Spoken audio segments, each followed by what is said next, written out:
రాజకీయ శిక్షణా శిబిరాలు. ఉద్దీప్తవంతమైన నీతితో రీతితో ఈ అర్హతకు తగిన వారసులమని నిరూపించుకోవలసిన బాధ్యత మీది.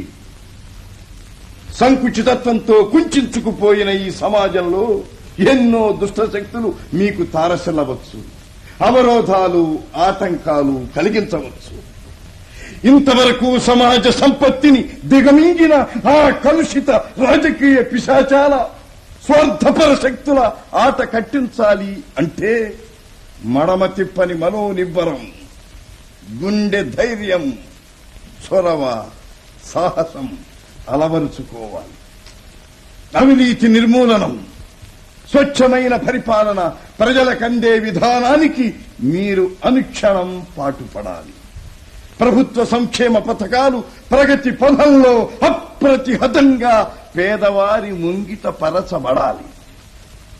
ప్రతి ఊరు అన్నపూర్ణగా, ప్రతి మనిషి తృప్తితో జీవించే ఉత్సాహవంతుడైన పౌరుడిగా ప్రభవించాలి, శ్రమించాలి, పరిక్రమించాలి.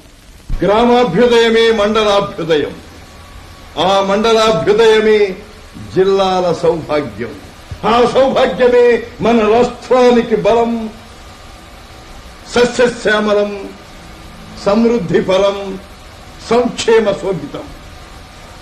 అది కేవలం ఒక పాలక వ్యవస్థ వల్ల మాత్రమే సాధ్యం కాదు. ప్రజలందరి భాగస్వామ్యం కావాలి, మీ అందరి కార్యక్రమం కావాలి. నేను సైతం ప్రపంచాగ్నికి సమిధనొక్కటి ఆహుతి ఇచ్చాను అన్నట్టు మీలో ఒక్కొక్కరు, ప్రతి ఒక్కరూ మీ కర్తవ్యత నిర్వహణతో మన ఈ పోతుగడ్డ, జీవగడ్డ, తెలుగు గడ్డ ఈ భరత ఖండంలోనే జగజ్జగీయమానమై, ప్రతిభా సమన్వితమై, సముజ్వలోపేతమై, తెలుగువారి ఆత్మ గౌరవానికి, తెలుగువారి ప్రతిభా విశేషాలకు ప్రత్యక్ష నిదర్శనంగా దర్పణం కావాలి. అది మీ కర్తవ్యం. అప్పుడే ఈ శిక్షణా తరగతులకు పరమార్థం. అది తెలుగుదేశం పార్టీకి అర్థం.